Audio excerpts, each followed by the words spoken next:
Class.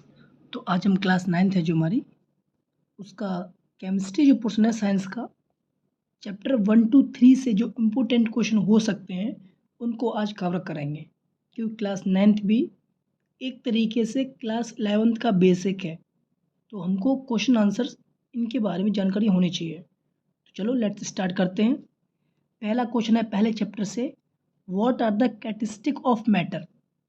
Matter के characteristic क्या है, तो हम लोगों को पता होना चाहिए मैटर क्या होता है। मैटर वो है जो हमारे आसपास की जितनी भी चीज़ें हैं जिनमें वेट है यानी वजन है, पहला तो मैटर यही कहता है, और स्पेस को घेरता है, वो मैटर कहलाता है। अब बात आती है कि कैरेक्टरिस्टिक ऑफ क्या होंगे, ठीक है ना। तो कैरेक्टरिस्टिक देखते हैं, मैटर के कैरेक्टरिस्टिक क्या होते हैं, चलो देखते हैं। तो ये रहा हमारा आंसर, इसको देखते हैं, ठीक है ना। तो हम इसको देखते हैं, पहला क्या है, जो matter characteristic, particle of matter are very very small and have space between them. जो मैटर के पार्टिकल होते हैं बहुत छोटे होते हैं और उनके अंदर स्पेस होता है। एग्जाम्पल कि जब हम किसी ग्लास में पानी लेते हैं और उसमें चीनी घोलते हैं तो चीनी दिखती क्यों नहीं, इसलिए नहीं दिखती है क्योंकि वो जो वाटर के मॉलिक्यूल हैं उनमें स्पेस रहता है और उसमें फिल हो जाते हैं शुगर के मॉलिक्यूल, और हमको मिठास आ जाती है और पार्टिकल्स नहीं देख पाते। तो पहला तो ये हो गया हमारा मैटर का पार्टिकल। दूसरा, मैटर ऑफ वो particle of matter are continuously moving. जो मैटर के पार्टिकल होते हैं वो कंटिन्यू मूव करते रहते हैं। जैसे एक कोने में अगर अगरबत्ती जला दें तो वो पूरी तरह के जो अगरबत्ती पार्टिकल्स हैं, जो धुआं निकलेगा पूरे रूम में स्मेल कर देगा। इसका मतलब कि वो मूव कर रहे हैं, कब, जब टेम्परेचर दिया जाता है तब। तीसरा, particles of matter attract each other. जो मैटर के पार्टिकल्स हैं वो आपस में अट्रैक्ट होके रहते हैं आपस में, तभी एक सॉलिड बन पाता है। उनको हटाने के लिए हमें टेम्परेचर देना पड़ता है, तब वो हटते हैं, लेकिन उससे पहले मैटर आपस में अट्रैक्ट रहते हैं, ईच अदर चिपके रहते हैं। ये हमारा हो गया पहला क्वेश्चन। नेक्स्ट देखते हैं, नेक्स्ट क्वेश्चन क्या है। चलो, तो नेक्स्ट क्वेश्चन है हमारा कि what do you understand by evaporation and it's factor. Evaporation से आप क्या समझते हैं और इनके फैक्टर क्या होते हैं जो एवापोरेशन को रोक सकते हैं। तो नॉर्मली जो हमने पढ़ रखा है, एवापोरेशन क्या है। एवापोरेशन नॉर्मली जब हम किसी चीज़ को हीट करते हैं तो जो पार्टिकल्स हैं लिक्विड के वो भाप के रूप में उड़ जाते हैं, ये एवापोरेशन है। अब इसको हम डिफाइन के तौर पे देखते हैं। ये रहा हमारा next second, evaporation is a type of vaporization. ये एक वेपराइजेशन का टाइप है जो लिक्विड के सरफेस पे होता है। इसमें ये एक प्रोसेस है जो लिक्विड कन्वर्ट हो जाता है गैस में, ठीक, जो पानी है वो भाप बन जाता है। कौन कौन से एवापोरेशन में चीज़ें हैं जो एवापोरेशन को अफेक्ट करती हैं, ठीक है। तो rate of evaporation is affected by temperature. पहला टेम्परेचर, अगर हम टेम्परेचर बढ़ा देंगे तो एवापोरेशन जल्दी होगा। सरफेस एरिया, अगर किसी का सरफेस एरिया इंक्रीज कर देंगे तो एवापोरेशन भी जल्दी हो जाएगा, जैसे कपड़े सुखाना। तो इस तरीके से मेनली इसमें दो ही हैं जो एवापोरेशन को अफेक्ट करते हैं, ठीक। अगर ह्यूमिड कर दोगे, मतलब नमी कर दोगे, तो एवापोरेशन डिक्रीज हो जाएगा। थर्ड क्वेश्चन देखते हैं, थर्ड क्वेश्चन क्या है हमारा। तो थर्ड क्वेश्चन पे आते हैं, why does our palm feel cold when we put some stone और पेट्रोल और परफ्यूम ऑन इट।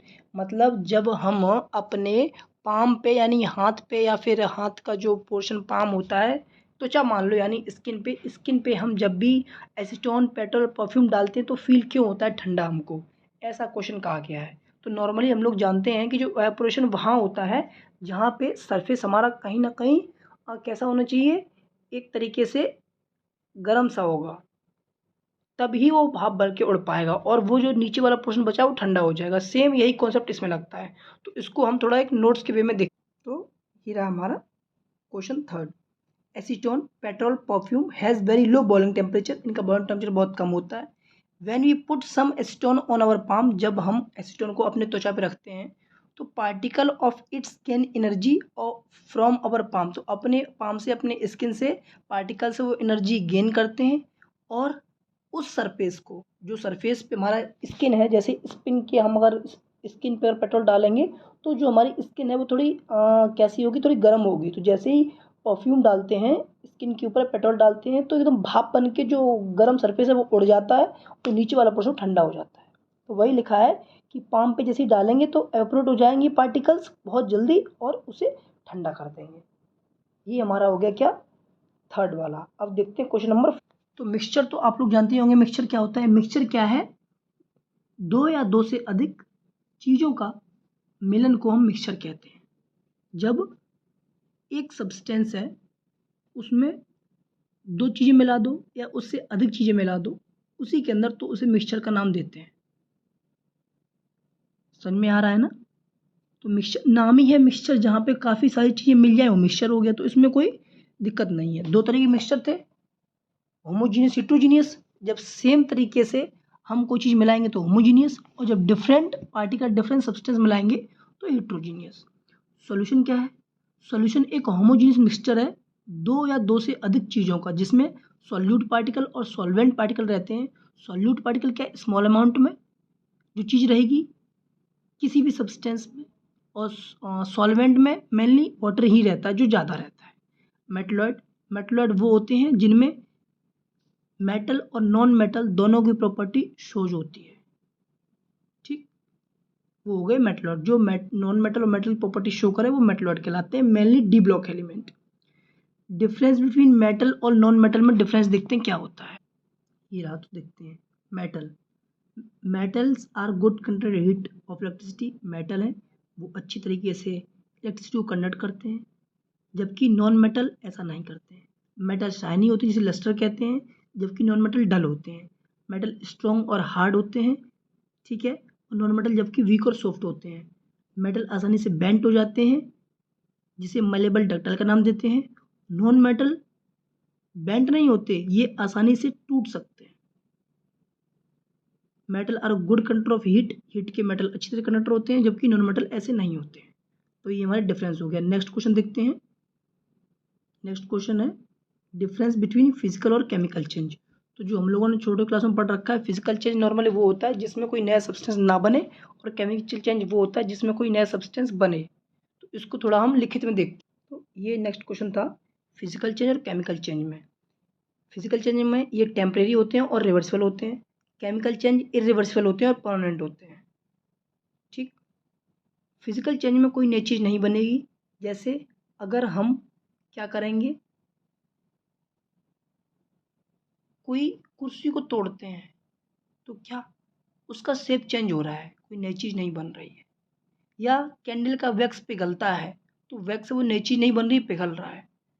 इसमें कोई एनर्जी का चेंज नहीं दिखेगा हमको। पर केमिकल में नया सब्सटेंस बनना है, डाइजेशन हो गया केमिकल रिएक्शन से एनर्जी मिलती है, रेस्पिरेशन हो गया उसमें भी एनर्जी, जब ऑक्सीजन आएगी तभी मिलेगी। तो इस तरीके से केमिकल चेंज के एग्जाम्पल है। इसमें एनर्जी ऑब्जर्व हो भी सकती है और इवॉल्व भी हो सकती है। ये डिफरेंस हो गए केमिकल चेंज के और फिजिकल चेंज के। नेक्स्ट देखते हैं, name the law of chemical combination. तो चैप्टर जो थर्ड है क्लास 9th का, एटम्स और मॉलिक्यूल, उसमें दो लॉज दिए गए हैं। Law of conservation of mass, जिसमें बोला गया है ना तो मास क्रिएट हो सकता है ना डिस्ट्रॉय हो सकता है। लॉ ऑफ कांस्टेंट प्रोपोर्शन दूसरा वाला है, जिसमें बोला गया है कि कोई एलिमेंट है अगर आपस में अटैच हो रहा है किसी अदर एलिमेंट से तो उनमें डेफिनेट प्रोपोर्शन रहेगा। ऐसा नहीं है कि एक कुछ और है, कुछ किसी का मास कुछ और है, किसी का कुछ और है।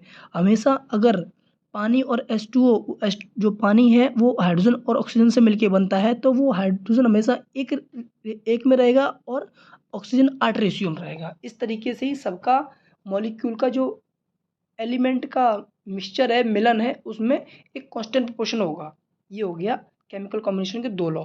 आईयूपीएसी क्या है, आईयूपीएसी सब क्या समझते हैं, तो आईयूपीएसी को थोड़ा डिटेल में देखते हैं। तो आईयूपीएसी पे आते हैं।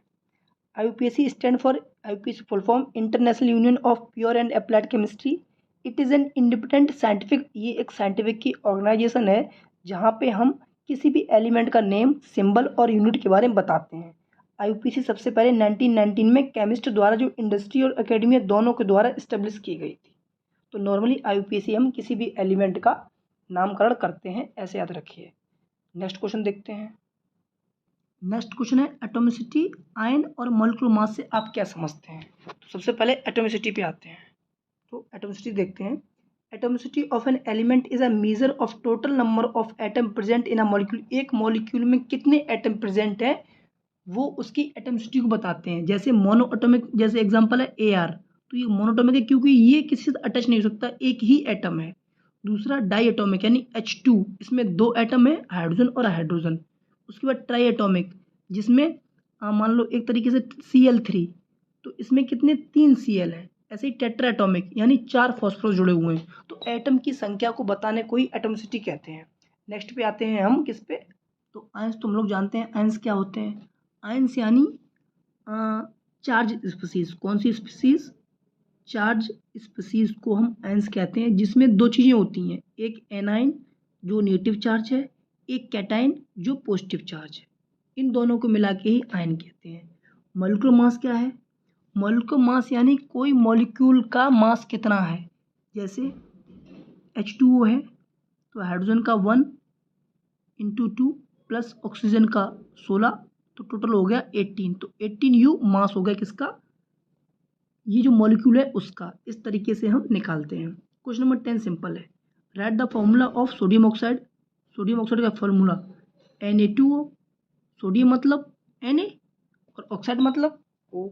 अब यहाँ 2 क्यों लगेगी? बैलेंसी। इसकी कितनी बैलेंसी होती है? -2, इसका +1। तो ये वैलेंसी एक्सचेंज कर देनी है। ये 2 देना है इसको सोडियम को, और इसका 1 देना है ऑक्सीजन को। तो इस वजह से Na2 आ जाएगा। नेक्स्ट कौन सा है?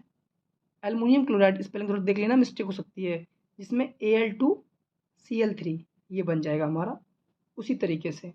फिर लास्ट में एक और देखते हैं, इथाइन यानी C2H2। इसका मॉलिक्यूलर मास करना है, तो C × 2 + H × 2। कार्बन कितना है?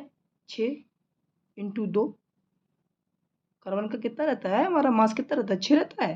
नहीं, 12 रहेगा। 12 करेंगे, 6 तो नंबर है। 12 × 12 24, और प्लस 1 × 2 2, तो कितना जाएगा? 24 और 2 26, तो 26 ही हो जाएगा इसका। ठीक, नेक्स्ट देखते हैं। नेक्स्ट दिया गया HCl। H का +1 और Cl का 35.5, तो आंसर आ जाएगा 36.5 HCl का। ऐसे ही HNO3 का आप लोग निकाल लेंगे। और फिर इस तरीके से हमारे 3rd चैप्टर जो इम्पोर्टेंट क्वेश्चन थे, जरूरी क्वेश्चन थे, वो कवर हुए। फिर नेक्स्ट बायोलॉजी के साथ में मिलते हैं। तब तक के लिए थैंक यू क्लास।